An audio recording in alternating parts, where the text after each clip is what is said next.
We also have the Audit C questionnaire, which is 3 questions. On the Audit C questionnaire, you use these 3 questions for either alcohol use or drug use, just like we did for the CAGE. So Audit C, as you can see here, has 3 questions that have a score of 0 to 4. A score of 3 or more for women and 4 or more for men suggests that the client likely has an alcohol abuse problem, and a score of 8 or more suggests that the client likely has alcohol dependence. So again, this is a brief screener, just like the PHQ that we talked about in step 1, which is a good step to take to see if you need to go into the diagnostic criteria in the DSM-4 for these problems. And here we are at the next step 2 checkpoint. If the client has significant symptoms of alcohol or drug abuse, you want to document these symptoms and consider referrals. Then you would continue the evaluation. Or if the client has minor symptoms of alcohol or drug abuse, recommend self-help groups and tentatively set up treatment for depression after a month of staying clean and sober. Then you should continue the evaluation from there. If the client does not have symptoms of alcohol or drug abuse, then you can go ahead and continue the evaluation and note this. Another important clinical condition to consider is to assess for current and past mania. A manic episode, as defined by the DSM, is a distinct period of abnormally and persistently elevated, expansive, or irritable mood lasting at least 1 week or any duration if hospitalization is necessary.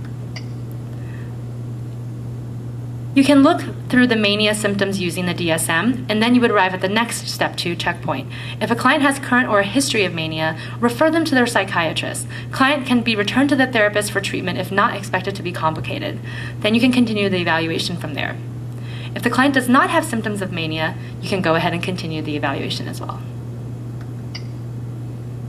Finally, a very important comorbid clinical condition you should assess for is a history of psychiatric hospitalization, suicide attempts, or current suicidality. We have here outlined a suicide screening steps outline. It says that the first step is to ask about the intention. Ask all of your clients if they have thoughts of death or suicide, or if they feel like life is not worth living. Also ask whether they have previously attempted suicide.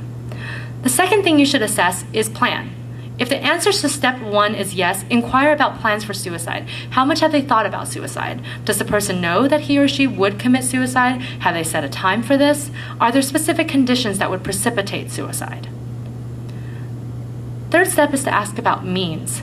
If the answer to step 1 and step 2 are yes, inquire about means for suicide. Do they have the materials like a gun required to carry out their plans in possession, or are they planning to acquire these materials? The fourth step is to consider epidemiological risk factors for suicide. Ask directly about history. Prior suicide attempts and family history of attempts and substance abuse are really important in this case. Finally, step 5, if suicidal thoughts are persistent, if the client has a prior history of suicide attempt or a current plan, or if the client is at high risk for suicide based on their factors plus suicidal ideation, consider emergency psychiatric consultation and treatment. Most of the times, you really want to see if they have any current ideation and if these ideations are followed by the plans and the means. If they are not, then you might be able to have a safety contract with the client which specifies that they will call resources or people important to them before they try to do something hurtful to themselves. But if they have a plan or a means or both, then really at that point you should be considering psychiatric consultation and possible hospitalization. And if you're interested in a safety contract for individuals who are more at low risk for suicide, but they're saying that they have some suicidal ideation, then that's also part of the CPIC Therapist Toolkit, and you can download that online from our website. So here we are at the last step 2 checkpoint. If the client reports previous hospitalizations and past suicide attempts, document this, monitor it closely, and consider psychiatric consultation. If the client reports current suicidality and is actively suicidal, then document this, and immediate psychiatric referral is warranted. If the client does not report any suicidal thoughts, go ahead and continue the evaluation. So here we are at step 3 out of 5 of the assessment steps for looking at somebody with possible depression. On step 3, you're going to be looking at treatment needs for your client. Think about the client's current treatment status. Ask them if they have any current medications. What's their dosage and how many times do they take it? How long have they been taking it, and what are these medications for? Is the client currently in psychotherapy with a provider? And what's the client's current medical problem list? As you know, sometimes the medical problems can really relate to their depressive state.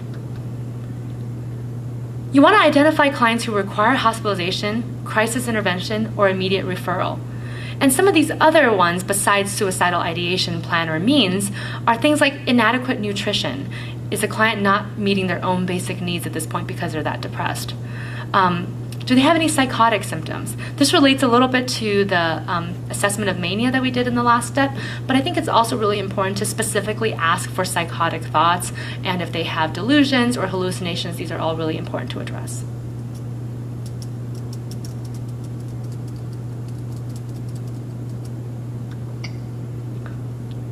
And here we are at the step 3 checkpoint. If the client has inadequate nutrition, or if they're actively psychotic, or they're acutely suicidal, then he or she requires immediate psychiatric referral and may require hospitalization at this time. If the client does not report the above problems, you can go ahead and continue the evaluation. Step 4, developing the treatment plan. There are several different psychotherapy approaches that you can consider. We've been talking a lot about cognitive behavioral therapy as the basis for these sessions, and cognitive behavioral therapy stems from the history of cognitive therapy, which treats depression by identifying and correcting thinking patterns that are negatively biased, as well as behavioral therapy, helping clients to engage in pleasant activities to overcome depression. So basically, CBT is a combination of these two. It combines the above two treatments and also teaches people to interact with others more appropriately. Another type of treatment you can consider is interpersonal psychotherapy. This is based on the assumption that depression occurs in an interpersonal context and addresses relational difficulties.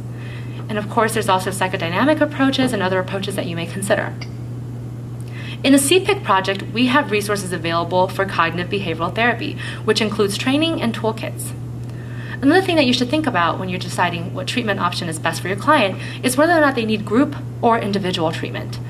Some client factors that would make them better for a group include being very verbal, being pretty gregarious, liking the idea of peer support, somebody who's not very severe in their depression but could benefit from learning skills, and somebody who's not actively psychotic and can get along with others.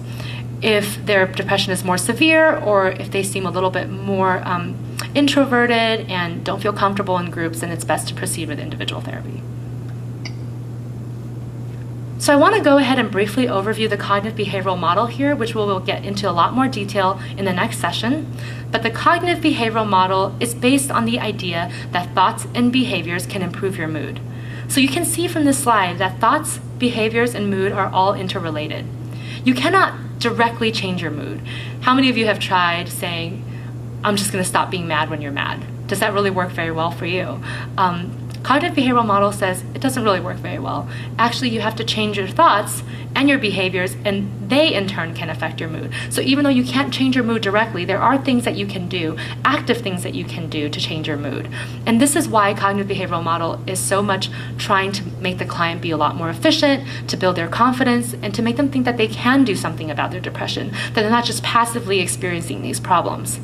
So as you can see from this chart as well, behaviors can be broken down into doing activities as well as interactions with other people. And in fact, the cognitive behavioral treatment program that we're going to be overviewing in the session that's following this one is going to look at a treatment program that has 3 components: a thoughts component, an activities component, and a people interactions component.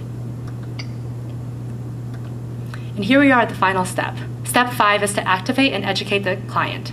So thinking about the cognitive behavioral therapy model and how we really want clients to build self-efficacy and confidence and to help them to be in charge of their own treatment, you want to recruit the client as a partner.